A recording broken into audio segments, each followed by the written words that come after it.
unafraid of the future, surrounded by love. Proud, proud of who we are.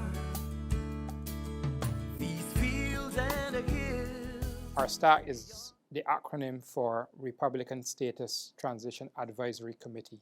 RSTAC came into being in March of this year, and that followed the throne speech of the Governor General, Dame Sandra Mason, in September last year, when she read out the government's policy going forward. And that was one of those was that Barbados would become a republic by its 55th anniversary of independence.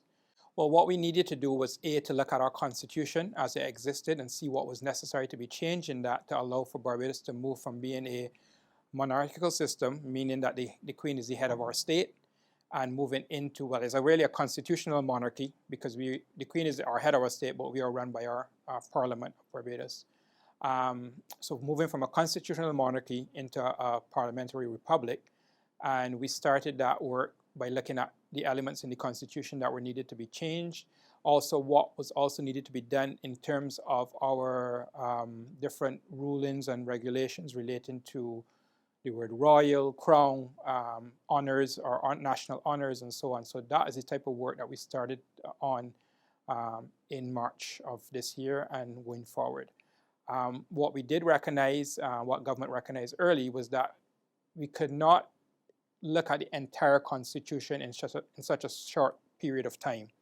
So what it was decided upon was that we would look just at those matters that related to changing from having a queen as a head of state to having a Barbadian president as head of state. And so we started then to just look at those areas in the constitution that needed to be changed in that regard for November 30th. And the rest of what needed to be done will be looked at after November 30th. So we just looked at the critical points related to Barbados becoming a republic on November 30th. Right, so there are not going to be many major changes at this point in time. As I mentioned, we had to look, as a committee, we looked at the national honors and what needed to be changed in that. So wherever the word crown appeared, that will change, or the symbol of the crown will change.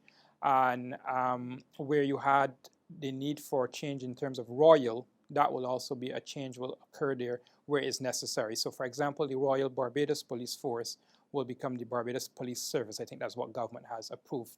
And where you have Her Majesty's prisons, a change will occur there. But in terms of names of streets, names of other places, that might not happen right away, and that will be informed by what Barbadians want going forward, and there's no necessity to change it on November 30th.